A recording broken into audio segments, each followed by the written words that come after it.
अफसर हो जाता है, लेकिन उसके बावजूद भी भ्रष्टाचारी घूस लेता है, रिश्वत लेता है, उसको समाज से कोई मतलब नहीं होता, उसको सिवाय पेट के और कोई चिंता नहीं होती है।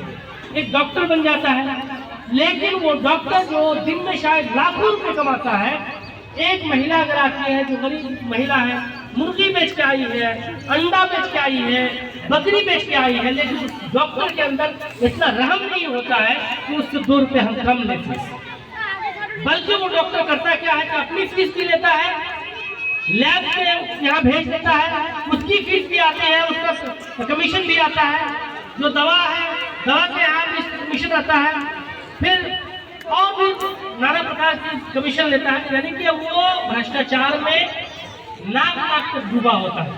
और सिर्फ यही क्यों, हमारे नेताओं से लेकर जितने बड़े बड़े मुख्यमंत्री तक लगभग लोग भ्रष्टाचार में लिप्त होते हैं, गैर अखलाकियात में लिप्त होते हैं, अनएथिकल प्रैक्टिस में लिप्त होते हैं। कारण क्या है? मेरा मानना है कि हमने जो एजुकेशन सिस्टम बनाया है उसमें प्रैक्टिकली एथिकल को नाफिज नहीं किया, लागू नहीं किया। हमारी यूनिवर्सिटीज में, हमारे कॉलेजेस में, हमारे स्कूलों में जो पढ़ाई की जाती है वो बुक की पढ़ाई तो है, लेकिन अखलाक की पढ़ाई नहीं होती, अच्छे व्यवहार की पढ़ाई नहीं होती। हमारा बच्चा पढ़ तो लेता है, इंग्लिश फटाके से बोलता है, सारी अच्छी एजुकेशन है, लेकिन उसको ये नहीं मालूम है कि माँ बाप की सेवा कैसे करनी चाहिए, उसको ये नहीं मालूम है कि समाज का दायित्व क्या है आपके ऊपर, उसको ये नहीं मालूम है कि जमीन पर अच्छे इंसान के रूप में कैसे चला जाता है, ये फर्क उसको नहीं मालूम है मेरे भाई।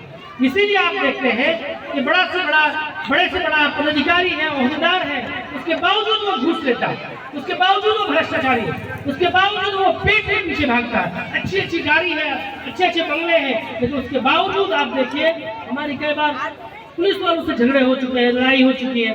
हमने एक बार देखा रेलवे स्टेशन पे जो महिलाएं जाती हैं ट्रेन से, अच्छा पदाधिकारी जीआरपीएफ का, और उस महिला से जो शायद सब्जी ला रही थी, मछली ला रही थी, उसको जबरदस्ती उससे पैसा ले रहा, अकड़ गया और लड़ाई हो गई अच्छी खासी। हमारे एक दोस्त ने जीआरएफ ने एफआईआर करवा दिया। ये अलग बात है कि उस समय जीआरएफ के यहाँ पे सीनियर ये होते थे, पदाधिकारी होते साकिब साहब, मैं उनके यहाँ पहुँच गया, फिर जाकर बात रफा दफा हुई। तो इस तरह खुलासा ये है कि हमारे स्कूलों में पढ़ाई तो होती है, अच्छी पढ़ाई होती है, लेकिन बहुत कम स्कूल है, बहुत कम, मैं तो सब नहीं बोलता हूँ, बहुत कम स्कूल है जहाँ पे अच्छे व्यवहार की पढ़ाई होती है, अच्छे आचरण सिखाए जाते हैं, आपको इंसान बनाना सिखाया जाता है, आपको अपना फर्ज, अपना दायित्व बताया जाता है। ये बहुत कम स्कूल है। इसलिए हमारे स्कूल में विशेष रूप से जो हमारे वार्डन हैं, जो हमारे टीचर्स हैं, इन अनएथिकल प्रैक्टिस को रोकने का प्रयास करते हैं, कोशिश करते हैं कि हमारा बच्चा अच्छे स्वभाव का हो, अच्छे व्यवहार का हो, अच्छे आचरण का हो।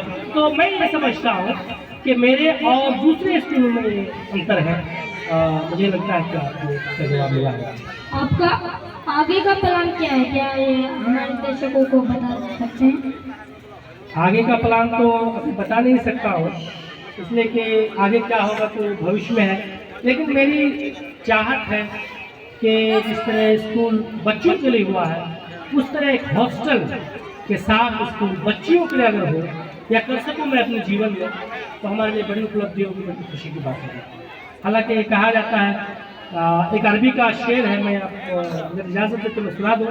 कहा कि इज़ा अरदत नजाहन और बुलूगन